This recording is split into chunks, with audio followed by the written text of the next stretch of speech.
फाड़ देंगे दोस्तों।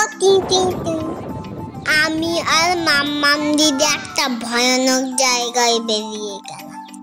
কুতার এই দিদি আমাকে লাভ বানানো শিখাচ্ছে।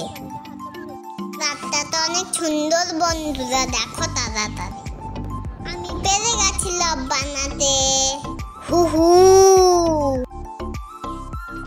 মামুর পেছনে বসে আমরা অনেক ফটো তুলছিলাম। অবশেষে আমরা পৌঁছাবো। কখন পৌঁছাবো? চলে এলাম আমরা একটা পুরনো জায়গায়। এই জায়গাটার নাম হলো কুরুম দুর্গা কুল বলেছি বন্ধু, কুরুম বেড়া দুর্গ এই জায়গাটা। এটা অনেক পুরনো, হাজারো সালো পুরানা হয়ে গেছে है। এখানে একটা মন্দির আছে আর মসজিদ আছে।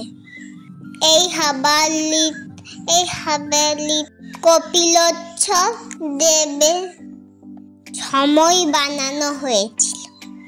বন্ধুরা এই মহলটা লাটারি পাথরের তৈরি হয়েছে, দেখতে খুব সুন্দর।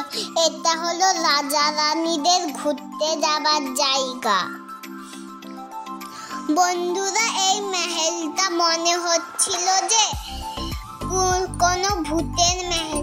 এটা সাধারণ মহল না, এটা হলো রাজা রানীদের ঘুরতে যাবার জায়গা। খড়গপুর থেকে 36 কিলোমিটার দূরে আমরা এসেছি এই মহলের ভেতরে। তোমরা যদি কেউ আসতে চাও তো আসতে পারো। খড়গপুর থেকে কেচিয়ার আসবে, ওখান থেকে কেচিয়ার থেকে বেলদার দিকে যাবে। ওখানে জিজ্ঞেস করলে সবাই বলে দেবে। কেচিয়ার থেকে তত করেও আসা যায় এই রাজা রানীদের ঘুরতে যাবার জায়গা। 20 টাকা করে ভাড়া নিতে পারে। আসার সময়ও তত পেয়ে যাবে। বন্ধুরা এই মহলটা টাইমে খুলে আর টাইমে বন্ধ হয়। সকাল 9টা থেকে বিকেল 5টার সময় এই মহলটা খোলা থাকে। 5টার পর বন্ধ করে দেবে, কিন্তু তাই হাতে সময় রেখে যাও। আর ওখানে ফটো তুলবে, অনেক সুন্দর সুন্দর ফটো তোলা। বাইরে একটা দুটো দোকান আছে, চা বিস্কুট পাওয়া যায়। আমরা লেট করে গেছিলাম তাই বেশিক্ষণ খুলতে পারিনি।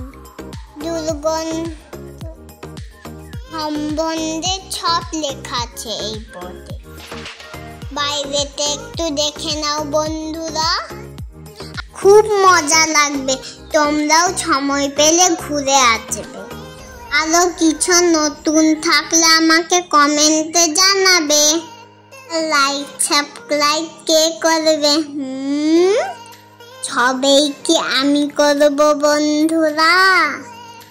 তাড়াতাড়ি আমার লাইক সাবস্ক্রাইব কমেন্ট করো। বাড়ি থেকে আসার সময় সুন্দর সুন্দর আকাশ দেখলাম, সুন্দর সুন্দর ঘাস দেখলাম, সুন্দর সুন্দর সূর্য দেখলাম। তাই কেচিয়ার এই